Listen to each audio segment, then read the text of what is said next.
It's everyone's favorite time of year, the 2023 tax season. It kicks off today, and there are some changes that consumers should be aware of. Yahoo Finance's Ronda joins us now to break down the details. So, Ronda, what do we need to know?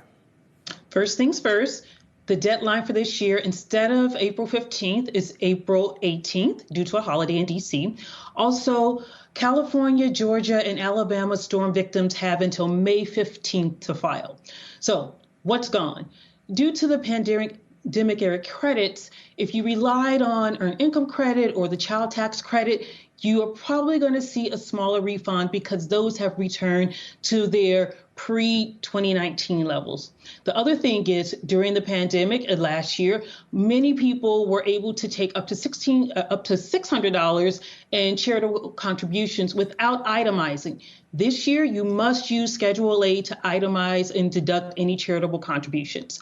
Also gone this year, mortgage insurance premium deduction. So for homeowners that were deducting this, unfortunately, it wasn't renewed this year. Do not confuse this with your home interest deduction, separate. So that's what's gone this year.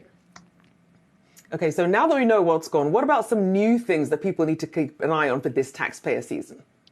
So good news for taxpayers who did some solar improvements. If you bought solar panels, the good news is instead of 26%, you're going to get a 30% tax credit, and that's going to be retroactively applied if you bought those panels in 2022. There is no cap on the credit, and there are no income limitations.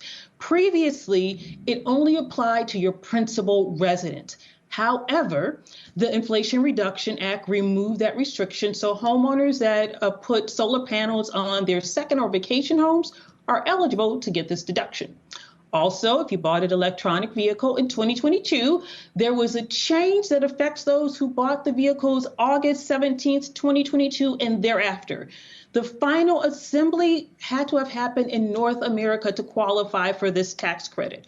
Also, if you took the tax credit at the time that you purchased at the dealership, you can't do it on your tax return. I'm going to skip over the 1099K for just a second and go to the premium tax credit, which is a refundable credit for people who purchase health insurance on the health insurance marketplace. That tax credit has been extended to 2025, so people can still get that. Also, during the pandemic, we were introduced to working remotely and hybrid working. Because of that, if people were working outside the state of their employer, there was this problem with double taxation. During 2021 tax season, a lot of states offered a temporary relief so that you didn't have to do that. Most of those provisions are gone. Now let me circle back to 1099K, which has caused problems for everybody, much confusion. So prior, you had third-party payment networks like PayPal and Venmo. If you had more than 200 transactions for the year and they exceeded $20,000, they were required to send you a 1099K. Now, there was a change that was made due to the American Rescue Plan Act that lowered that threshold to $600 for a single transaction. Confused many taxpayers.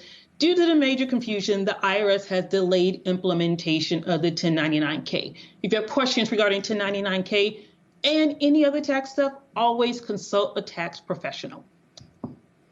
And Rhonda, just quickly, for people who are wondering if their refund might look a little bit smaller this year, what should they be aware of? Like I said, those pandemic era tax credits are gone. So if you don't have your stimulus payments and all that other stuff, and the amount has, like I said, it returned back to 2019. So just for an example, last year, people, if they had earned income credit, could get, if they had no children, they could get up to $1,500 in the credit. This year, it's back to 2019, which is $500.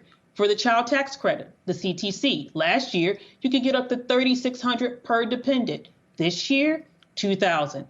For the Child and Dependent Care Act, you could get up to $8,000 for one dependent. This year, $2,100. So the difference is drastic in what they'll be seeing. So particularly if the child tax credit, earned income credit, and the child and dependent care credit, which is where most people receive their refund, it's going to hurt them there.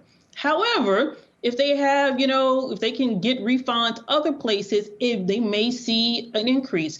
So For people who, like I said, if they had an electronic vehicle or something like that, they might be able to get something, but a lot's going to depend on, where most of your refund is coming from.